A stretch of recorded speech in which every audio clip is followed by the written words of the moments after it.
महाभारत काल की बात है जब भारत के एक जंगल में एकलव्य नाम का एक बालक अपने माता पिता के साथ रहता था। वह अनुशासित बालक था और उसके माता पिता ने उसकी परवरिश अच्छे संस्कारों के साथ की थी। एकलव्य की धनुर्विद्या में बहुत रुचि थी, लेकिन जंगल में इसके लिए साधन उपलब्ध नहीं थे। इसलिए वह गुरु द्रोणाचार्य से धनुर्विद्या सीखना चाहता था। गुरु द्रोणाचार्य उन दिनों राजकुमारों अर्थात पांडवों और कौरवों को धनुर्विद्या सिखा रहे थे और उन्होंने भीष्म पितामह को वचन दिया था कि वह राजकुमारों के अलावा किसी को भी धनुर्विद्या का ज्ञान नहीं देंगे। जब एकलव्य अपना निवेदन लेकर गुरु द्रोणाचार्य के पास गया तो उन्होंने उसे अपनी विशेषता बताकर वापस भेज दिया।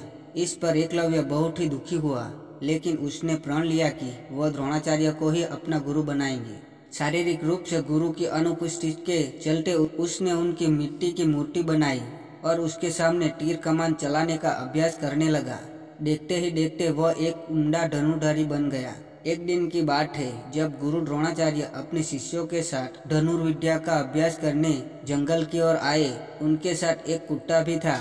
उस समय एकलव्य भी जंगल में धनुर्विद्या का अभ्यास कर रहा था। ऐसे में कुत्ते को जंगल में एक ओर से आवाज आई तो वह उस ओर जाकर भौंकने लगा, जिससे एकलव्य की एकाग्रता भंग होने लगी। इस वजह से कुत्ते को चुप कराने के लिए एकलव्य ने उसके मुंह में कुछ इस प्रकार बाण चलाए कि उसका भौंकना भी बंद हो गया और उसे कोई चोट भी नहीं आई। कुत्ता वापस द्रोणाचार्य के पास भाग गया। जब उन्होंने कुत्ते को देखा तो उन्हें अपनी आंखों पर विश्वास नहीं हुआ और उन्होंने सोचा कि इतना अच्छा धनुर्धारी कौन है जिसे धनुष बाण की ऐसी विद्या आती है। जब उन्होंने जाकर देखा तो उनके सामने हाथ में धनुष लिए एकलव्य खड़ा था। अपने गुरु को देखकर एकलव्य ने उन्हें प्रणाम किया।